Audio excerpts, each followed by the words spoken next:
Nilambur seat LDF നിലനിർത്തുമെന്ന് CPM സംസ്ഥാന secretary MP Govindan. തെരഞ്ഞെടുപ്പിൽ PV Anwar വിഷയം ഉന്നയിക്കില്ലെന്നും MP ഗോവിന്ദൻ പറയുന്നു.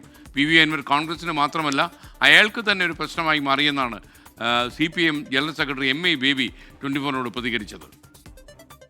നിലമ്പൂർ ഉപതെരഞ്ഞെടുപ്പിലുള്ള LDF സ്ഥാനാർത്ഥിയെ വെള്ളിയാഴ്ച പ്രഖ്യാപിക്കാനാണ് തീരുമാനം. 9 വർഷമായി ഇടതുമുന്നണിക്കൊപ്പമുള്ള നിലമ്പൂർ മണ്ഡലം നിലനിർത്താൻ കഴിയുന്ന സ്ഥാനാർത്ഥിയെ അവതരിപ്പിക്കുമെന്നാണ് CPM നേതൃത്വം നൽകുന്ന സൂചന. ഞങ്ങൾക്ക് ആത്മവിശ്വാസത്തിന് യാതൊരു പ്രശ്നവുമില്ല. കേരളത്തിലെ ഇടതുപക്ഷ ജനാധിപത്യ മുന്നണിയുടെ 2ാം ടേം പൂർത്തിയാക്കി 3ാം ടേമിലേക്ക് ഗവൺമെൻറ് വീണ്ടും തിരിച്ചു വരും എന്ന് തന്നെയാണ് കേരളം ഒന്നടങ്കം പ്രതീക്ഷിക്കുന്നത്. PV അൻവറിന്റെ നിലപാട് UDF പ്രശ്നങ്ങൾ സൃഷ്ടിക്കുന്നുണ്ടെങ്കിലും അൻവർ വിഷയം പ്രചരണത്തിൽ ഉപയോഗിക്കേണ്ടതില്ലെന്നാണ് CPIMന്റെ തീരുമാനം. PV അൻവറിന്റെ പ്രതികരണങ്ങളെ പാർട്ടി നേതൃത്വം പരിഹസിച്ചു തള്ളുകയാണ്. മാന്യ സുഹൃത്ത് ശ്രീ അൻവർ, അപ്പോൾ എങ്ങനെയാണ് ശ്രീ അൻവറും UDFും സഹകരിക്കുക എന്നുള്ളത് അറിഞ്ഞുകൂടാ. അദ്ദേഹം ബന്ധപ്പെടുന്ന പാർട്ടികൾക്കെല്ലാം ഇപ്പോൾ പ്രശ്നങ്ങൾ ഉണ്ടായിക്കൊണ്ടിരിക്കുകയാണ്.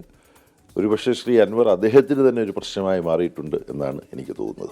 സംസ്ഥാന സെക്രട്ടേറിയറ്റ് അംഗം M സ്വരാജ്, മലപ്പുറം ജില്ലാ പഞ്ചായത്ത് അംഗം ഷെറോണ റോയ് എന്നിവരെയാണ് CPM സ്ഥാനാർത്ഥികളായി പരിഗണിക്കുന്നത്.